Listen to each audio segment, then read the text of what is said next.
Primetime local news, serving the Lakeland and Midwest regions. Turning to local news now, the Saskatchewan courthouse here in Lloydminster is now a full provincial court once again. The official announcement came during a visit from Saskatchewan's Minister of Justice and Attorney General to Lloydminster. The hope is to improve access to justice.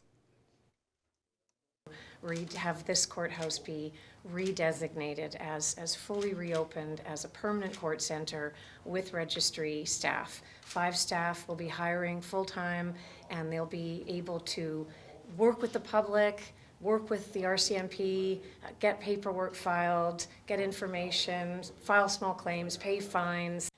MLA for Lloydminster Colleen Young says she's heard concerns from residents and regional organizations ever since it was turned into a circuit court last year. I heard loud and clear from my colleague Colleen and Ryan Domatar, who's from the surrounding area, that this was important to people, and they were hearing from people. We also heard from the mayor and RMs in the surrounding areas about how this was impacting them in terms of access to justice, and really had not helped the administration of justice for their city and for their surrounding areas. The transition back to a provincial court will be completed once staff are hired.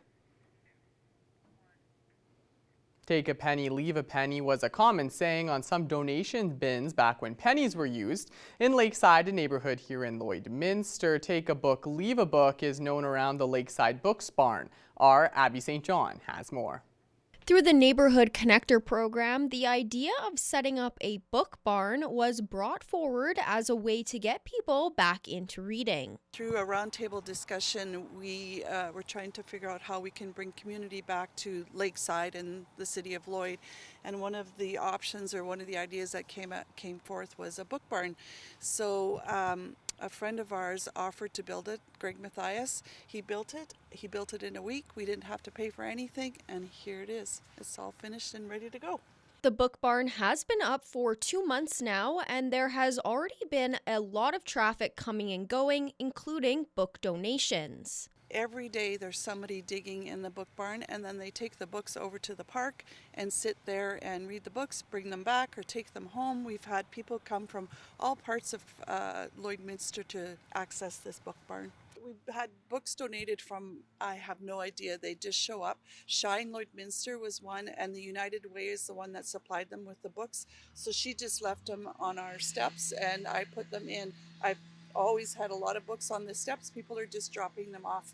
As part of the Neighborhood Connector program, we canvassed 70 houses in the area, and then we have a Facebook page, so I'm always putting stuff on the page saying, like, there's new books in here, or do you have any books? And it just keeps getting filled, and people keep exchanging them all the time. It's really, really fun to watch people stop and step on the stool and pick up some books.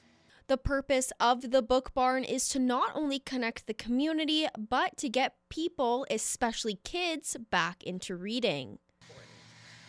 Well, I think with this day and age, like, there's so many kids, even adults, we're kind of glued to our phones and our TVs and our laptops, but I think reading, it gives you a chance to use your imagination, which is so important for brain development, and even just to relax and get rid of some stress. For Primetime Local News, I'm Abby St. John. A traditional Métis flag was raised at Bar Colony School during a ceremony which the Director of Education for LPSD says is another step towards truth and reconciliation. Working on projects like this is a ton of learning for me, and every event I go to like this, it just takes me that little step further down that path for me towards truth and reconciliation, and our schools as a whole. That just every event's a little step further down that path. The ceremony also included a traditional dance performance and drumming. It's pretty fun, and I always do it to every school I go to, and I just love it, and all the people who love me dancing too, so it's pretty nice. Grizzly Bear dances for more than himself, he dances for his culture. I always dance for the residential schools, the people who passed on, and that I don't dance for like all, but I really make people's hearts happy. And now it's time for a look into our archives in this week's edition of Retrospect.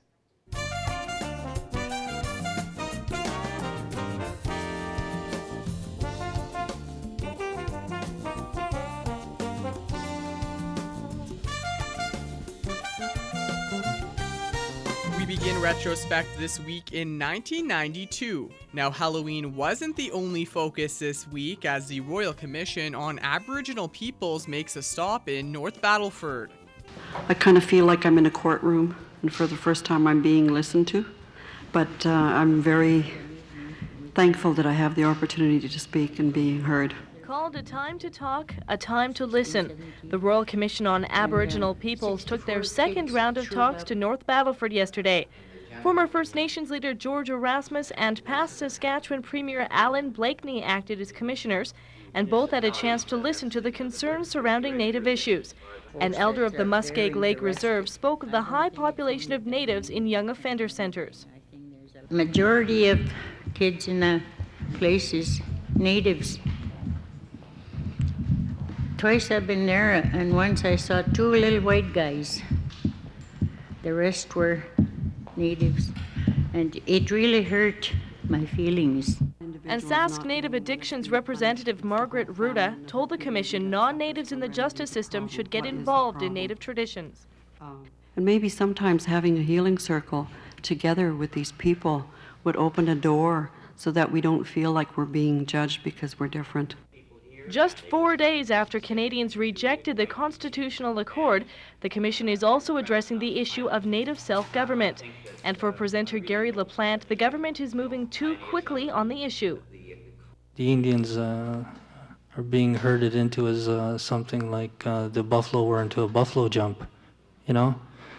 I know we've been, Aboriginal self-government is a concept that's been talked about for a long time, but still, I think when they look at the concept of time, they don't look at a decade or a few years.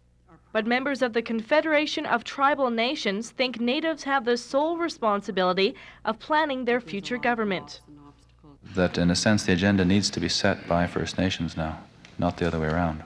Not waiting for further First Ministers meetings, not waiting for national initiatives and further round tables. That it really comes back to where it has been in the long run, historically, in the lapse in First Nations peoples. The Commission is also trying to hear concerns of non-Natives.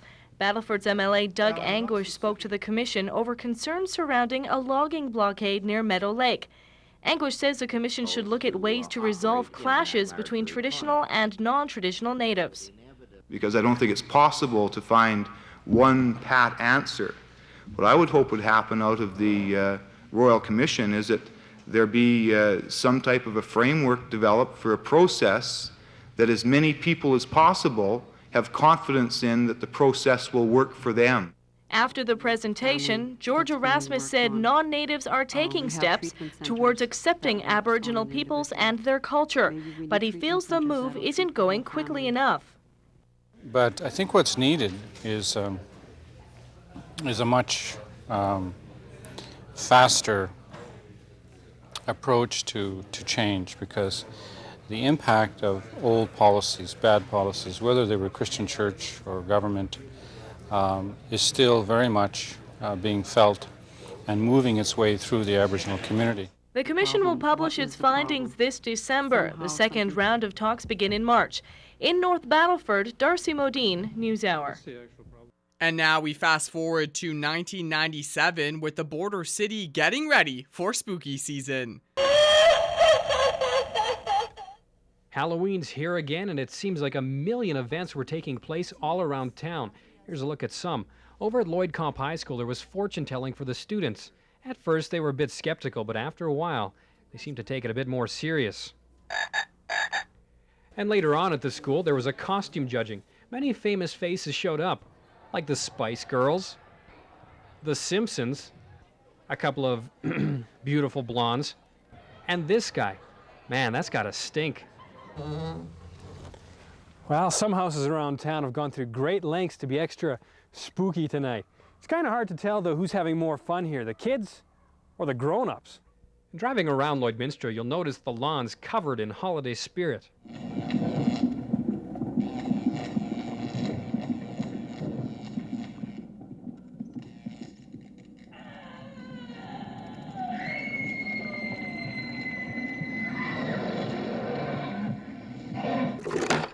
And in Lloyd Mall, several stores joined in for what's becoming one of the biggest commercial events during the year.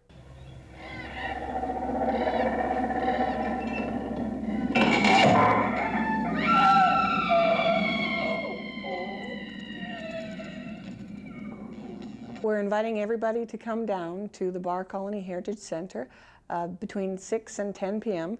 and we're having a Freaky Friday event.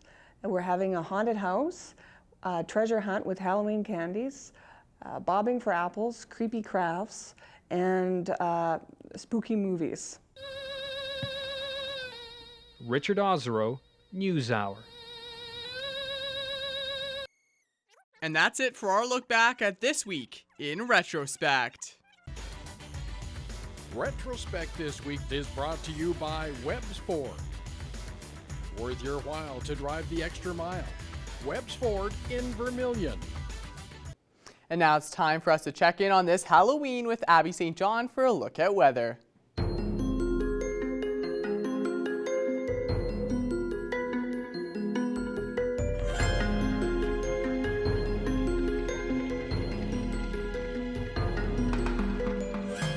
Thanks, Jace, and happy Halloween to all the Halloween lovers here in the Border City and surrounding area. I personally love Halloween, so I'm very excited for today.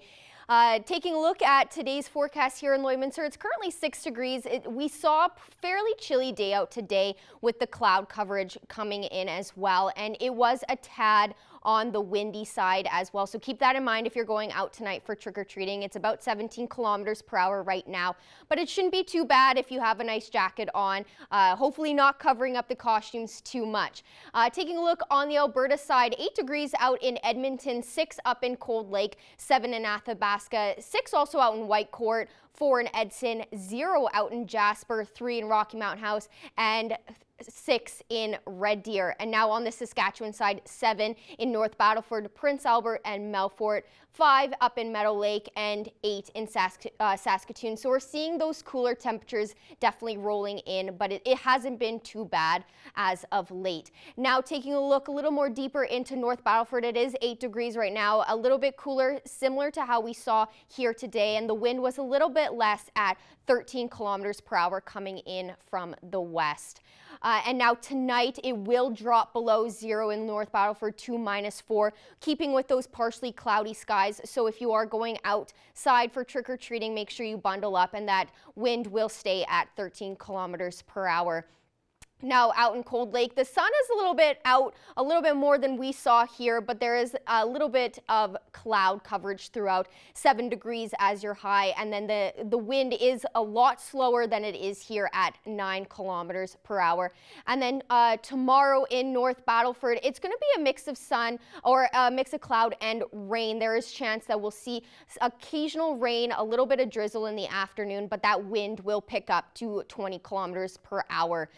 Now taking a look at your 3-day forecast, Tuesday we'll see a high of 2 and a low of -6, and then Wednesday, unfortunately, there is a chance, a 94% chance of precipitation with about 10 to 15 centimeters of snow. So definitely keep that in mind. The high will be -1, so we are dipping into below 0. And then on Thursday, we're back to sunny skies. Unfortunately, we also will be below 0 at -7. So it'll be sunny, but it will be cold. Now taking a look at your viewer photos, we asked you to submit on Facebook some of your Halloween photos, and we got a ton of submissions. Erica showing off her house, kind of a cemetery look. It's very, very nice and definitely ready for the season. And then we have, Shawnette looking with Pennywise up by her garage. It's looking very spooky and very nice. Thank you to everybody who submitted their weather photos. We'll have more news coming up after the break.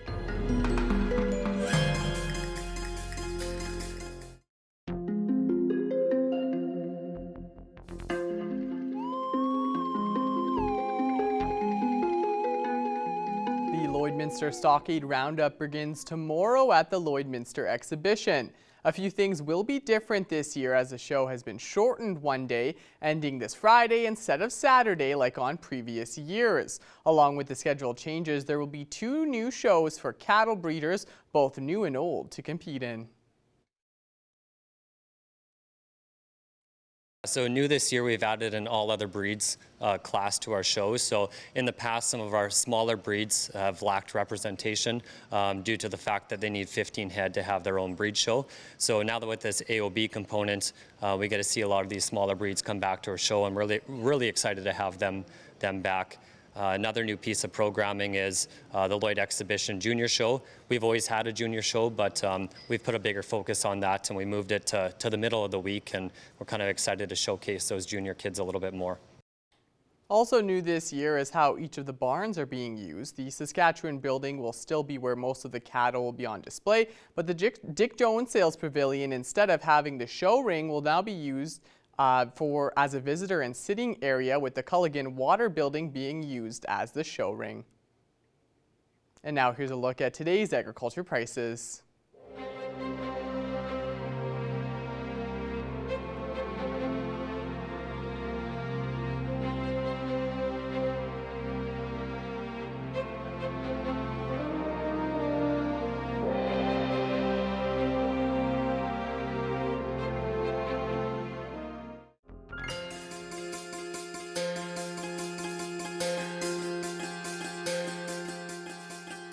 This past weekend, some postseason football action took place, with the 2 local high schools here in the border city battling it out for a spot in the WFL final. Our Adil Ahmed takes us through some of the highlights from Friday's football match.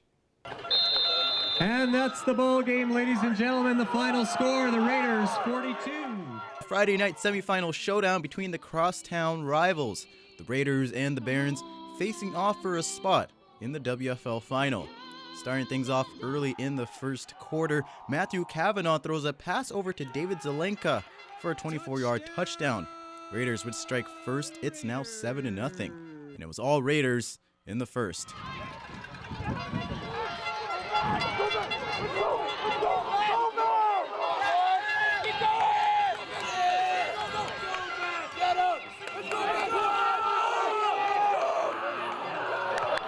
Touchdown, Raiders! Ben Warren looking like Lightning McQueen out there, showing off his speed. He would take that to the house for 70 yards, and just like that, it's 14-0. But the Barons weren't going down without a fight. Now into the third quarter, Raiders up 28-7. Matthew Kavanaugh looking for a target, but gets sacked by Jace Brittner. On offense now, Riley Richardson throws a pass, and it's somehow completed for a gain of 8. Still in the red zone, Richardson throwing a high ball over to Louis Campbell for a touchdown, but the play would be called back for an offside on the Barons. Still in the third, Raiders going for a QB sneak at the 1-yard line, and Matthew Kavanaugh gets it in for a touchdown, 35-14 Raiders.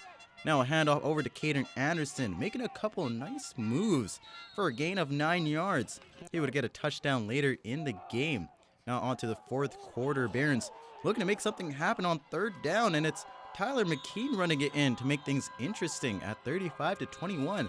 But hold on, a penalty would be called to the Barons for holding, so that touchdown would once again be taken off the board.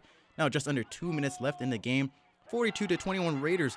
Riley Richardson scrambles out the pocket and throws a pass, but Tyler Gurin would pick it off, and that would seal it for the Raiders as they move on to the WFL final. Raiders quarterback Matthew Kavanaugh said post-game it was an ugly game for the team, but ultimately they came out victorious.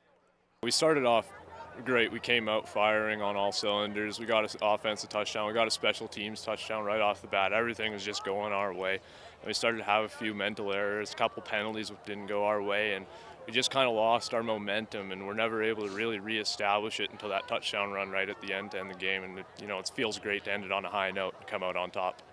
The Raiders will look to defend their Wheatland Football League title here at home next Friday, November 4th, when they take on the St. Paul Lions at 7 o'clock.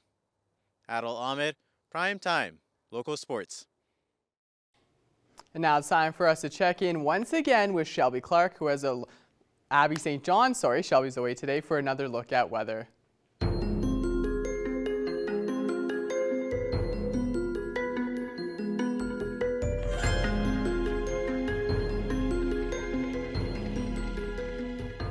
Thanks, Jace. Yes, you are used to saying Shelby Clark. However, she is off today, so I am filling in for her. But taking a look here in the Lloydminster area, it is still 6 degrees, little cloudy, and we did see a cooler day today with that wind coming in at 17 kilometers per hour. So if you are going out trick-or-treating tonight, make sure you are dressed warm, but hopefully it doesn't cover up your costumes too much.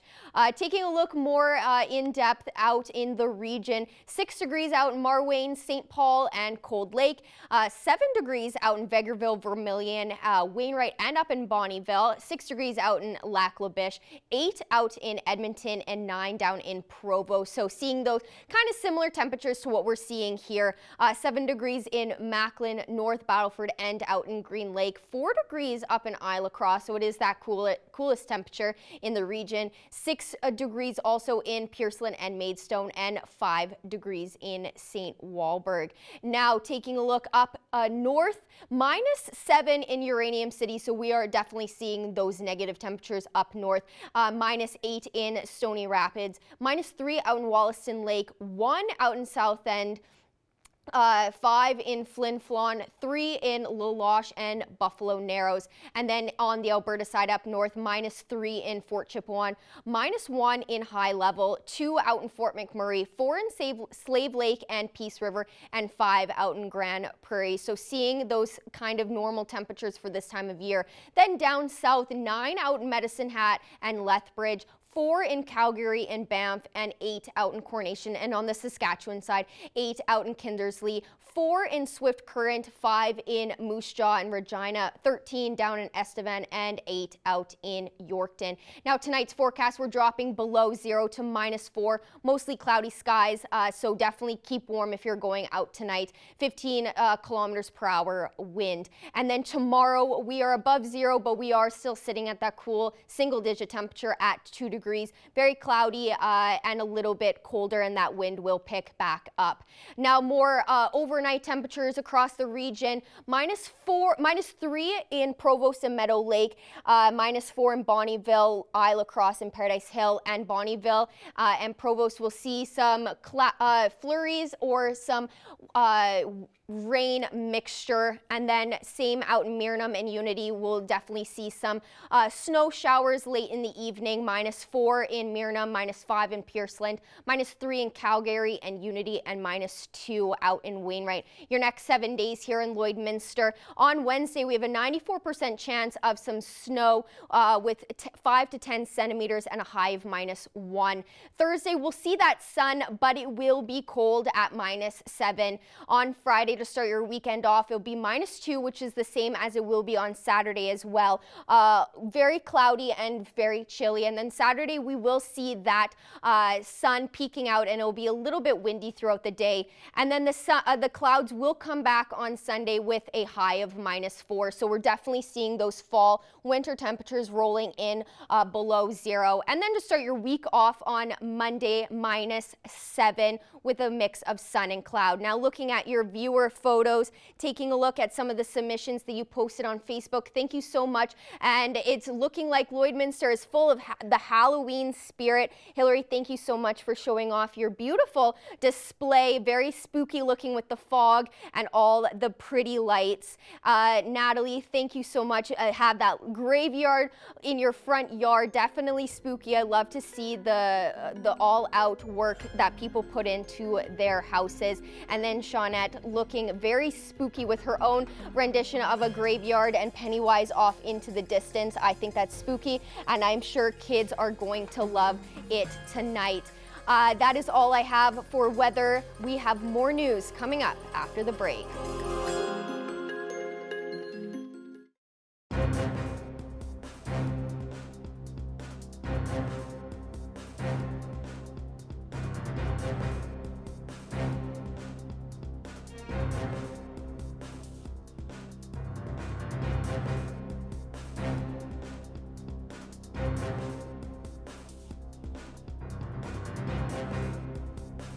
I'm proud to introduce to the program today, Gracie Lillian Skoll. Thank you so much for being here on Primetime Local News to talk about the pumpkin carving contest. Thank you for having me. So our pumpkin decorating contest is an opportunity for youth aged 6 to 18 who go to school in Lloydminster to submit a photo of their decorated pumpkin, whether that be carved, painted, stickered, drawn on, etc., for a chance to win some pretty amazing prizes.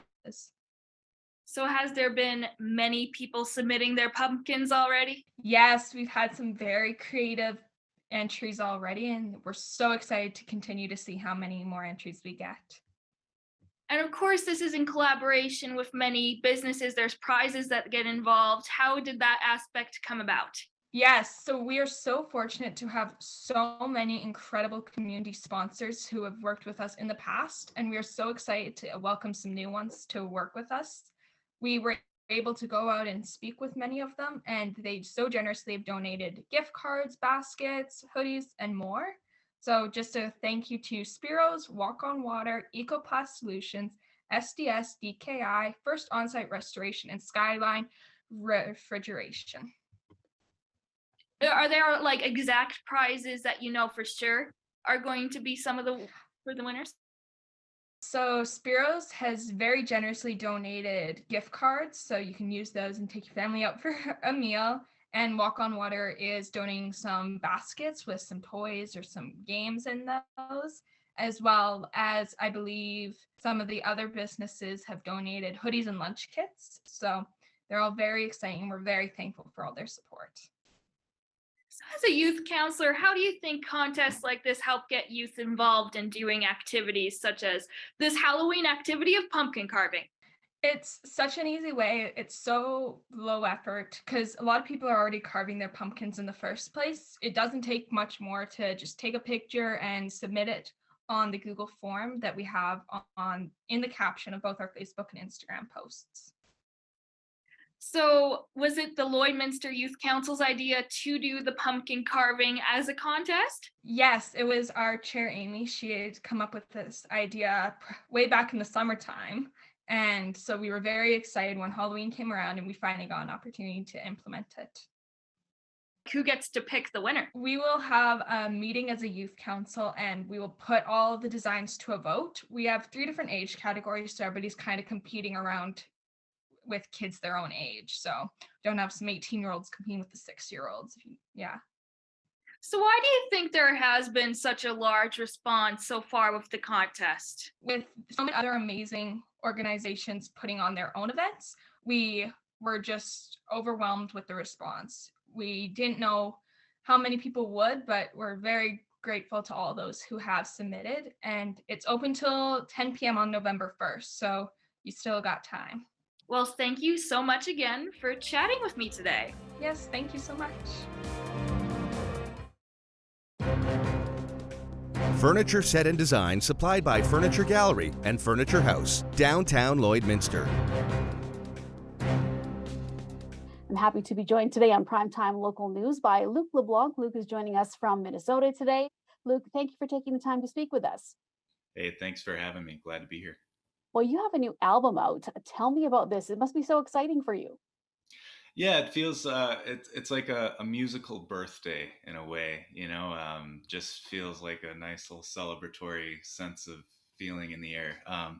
Yeah, it's an album called Fugue State, and I started recording it last November. And fugue state as a term, it's kind of a psychology term that means it's like if somebody's going through an extreme amount of stress or trauma, they might disassociate from their identity, forget where they are. And I think that collectively as a society, we're kind of going through that right now with pandemic, social reckoning, and really deep cultural, political divides. I think we're kind of taking a step back and saying, hey, who are we? And I think the way I process that feeling is through music. So tell me about the process of this. Do you do most of the writing? Do you have some partners that write with you all the time, or is it a number of different people? And do you kind of do it like a concept type of an album, or you just whatever flows and seems to work for you, you just decide what you like and put it on there? Sure. Well, the writing is all mine. I write all the words and music and everything. Um, and I don't, when I'm writing, I don't sit down and say, hey, this album is going to be about this. What I think happens is I think I write in phases, and whatever I'm feeling or thinking about just kind of comes out during that period of time. And I think when I had these songs, I think I had about 7 songs. And once I get to about 7 songs, I say to myself, okay, it's time to record an album. And I just noticed there's kind of a theme among them. And I left a little space to write songs as we were recording the album too. Because the guy who produced the album, Eric Koskinen, he's a fellow singer-songwriter here in Minnesota, and he's got a great ear for music and what instruments could go on songs, and does a fantastic job. His studio is about an hour and a half away from where I live, and when I recorded my last album called Only Human, I noticed on the drive down to a studio, I'd always be thinking of some song, and I'd get out the voice memo thing while I was in the car and, jot something down. And so I left room for songs to come as the album, progresses. So I know a lot of artists, when they drop new albums, then they often have a tour plan to promote that. Is that something you're looking into at this point? Or are you going to let the album kind of sizzle for a bit and then see what happens? Yeah, it's kind of a hybrid. I've got an album release show that I'm doing at a venue called the Ice House here in Minnesota. A very suitable name for a venue. And I've got a show about every month for the next couple months that are either local or maybe a little bit out in the region. So just kind of slowly trying to, build an audience and play shows close to home and move further out and further out as I can go. So it's a hybrid, to answer your question, on a tour. Yeah. So if people haven't heard your music, Luke, how would you best describe it? I'd describe it as, that's just such a great question. It's so hard to describe yourself. But I think if folks are familiar with Americana as a music genre, Americana, folk rock, indie, it's kind of in that style. There's also rock too. I think it's music that's, it's got a little bit of everything, I think, and it's got roots in a lot of different places, which I'm thankful for, because I was able to, be exposed to a lot of different music growing up and listening to different things. So there's a little bit of everything, but Americana is the short answer. Well, Luke, I've had a chance to listen to some of the tracks, and it's a fantastic album. Do you think that we might see you in Canada at some point as part of a tour? I mean, you're pretty close to the border. Yeah, I'd love to do that. I was just in Canada for the first time this summer. We went up to Thunder Bay, which is just right over the border. I wanted to drive my car and be able to use the kilometers thing, because we don't know what kilometers are here in the United States. We do, but we don't know how to figure them out. So I'd love to do a show in Canada. So that's a good thing to add to my list. Book a show in Canada. Well, thanks for chatting with us today, Luke. And if people are looking to find out more about the album or hear some of your previous work, what is the best way to track you down? I'd say Instagram at Luke LeBlanc Music, or Facebook if you look up Luke LeBlanc Music. And of course, I have a website too. It's lukeleblanc.com. And my album will be, it'll be streaming everywhere now on Spotify, Apple Music, Amazon Prime, all the stuff. And if folks want an old school CD, compact disc, I do have those. Just go to lukeleblanc.com, hit the store, and I'll personally ship it to United States, Canada, United Kingdom, everywhere in the world. So. All right, Luke. Well, thanks again for chatting with us, and I'm sure that we'll see you up here soon. It'd be great to catch you in concert live sometime. Good luck with everything, and we'll keep in touch and see how things are going for you over the next few months. Sounds great. Thank you, and thanks for supporting music. Taking a look at your final weather forecast for this evening, a high of 2 tomorrow with that cloud coverage still in the sky, so definitely keep track of that. And then on Wednesday, we drop down below 0 for the low, or for the high rather, with a high of -1, and we have a 94% chance of seeing some snow with about 10 to 15 centimeters. -7 on Thursday, despite that very sunny day that we're going to have, it will be chilly, so make sure you dress for the weather. And then to start your weekend off on Friday, -2 as well as -2 on Saturday. However, there will be a major cloud coverage on Friday, but we will see that sun peeking through the clouds on Saturday with a bit of a breezy afternoon. And then on Sunday, a high of -4 with thick cloud coverage, and it will be a little bit chilly. And then back on Monday, we'll see that sun shining once again with a high of -7. That is a look at your 7-day forecast. Happy Halloween and have a great rest of your night. Thank you so much for that, Abby, and thank you all for joining us on this Halloween edition of Primetime Local News. Have a great night, happy Halloween, and we'll see you again tomorrow.